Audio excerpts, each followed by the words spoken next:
Yes, hello guys, what's up? Welcome back to our YouTube channel. So for today's video nga po, pag-uusapan natin ang mga benepisyo ngayon ng puso ng saging. Kung nung nakaraan nabanggit din natin yung benepisyo nga po ng saging, ngayon naman ano nga ba ang magiging benepisyo para sa katawan natin ng puso ng saging. So ito po ay galing po yung information na to sa Healthy Info. Ayan. And ito po yung mga benepisyo ng puso ng saging. Number 1, ayan, di na natin patatagalin. Makakatulong daw po ito magparami ng breast milk. So para pala sa mga lactating mom, ayan, isa pala ang puso ng saging sa makakatulong sa atin na maparami nga po ang breast milk nga po natin. So kung parang medyo problemado ka dahil konti nga po ang iyong pinoproduce na milk, ayan, isa pala ang puso ng saging sa dapat nating kainin.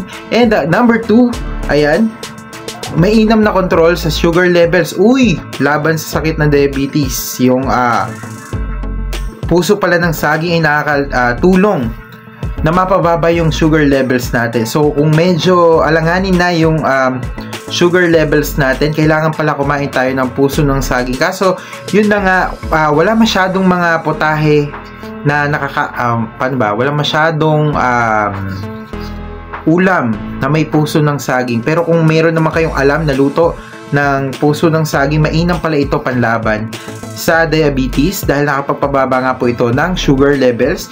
Ayan, panlaban sa kung yung isa ay diabetes, panlaban din pala siya sa cancer ayon nga dito sa Healthy Info. Ayan, so nakakalaban, nagiging panlaban din pala siya sa cancer, which is good. At magugulat kayo, siya ay panlaban din daw sa heart disease. So, di ba? Nakakalaban na sa diabetes, cancer, and heart disease. So, sobrang ang ganda ng benepisyo pala ng puso ng saging. Sana magkaroon pa ng maraming mga produkto na merong puso ng saging para naman, ayun, makakain tayo ng mga healthy na ganito. At pangilan na ba? 1, 2, 3, 4... Pang number 5 na pala tayo. Ayan, pasensya na, nalimutan ko magbilang. Pang number 5 ay makakaiwas daw sa anemia. Yun, yung sukulang sa dugo. Ayan. Yun nga po yung anemia. So, maganda rin pala siya para sa mga laging puyat. Kasi katulad ko, lagi akong puyat.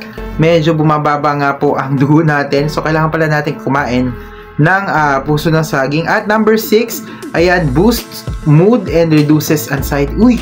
Kailangan ko to. Lately, nagkakaroon talaga ako ng anxiety. Medyo nag-change yung mood ko bigla. Ayun. So, kailangan ko pala nito, no? Sana meron tayong mga mabili na meron nga nitong puso ng saging. At number 7 ay pinapabagal ang pagkulubot ng balat. Uy, para naman sa mga nagpapabata dyan, may inam pala kumain ng puso ng saging. At number 9 at huli ay makakatulong sa pagbabawas ng timbang. Wow. Diba? Ang daming benepisyo, biruin mo. Nako-control niya yung diabetes dahil napapababa niya yung sugar, anti-cancer, anti-heart disease, anti-anemia, anti-anxiety, and boost mood. Ayan, nakapag-boost.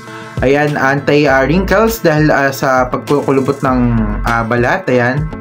At pagbawas ng timbang at para din sa mga lactating mom. So, ang daming benepisyo, di ba?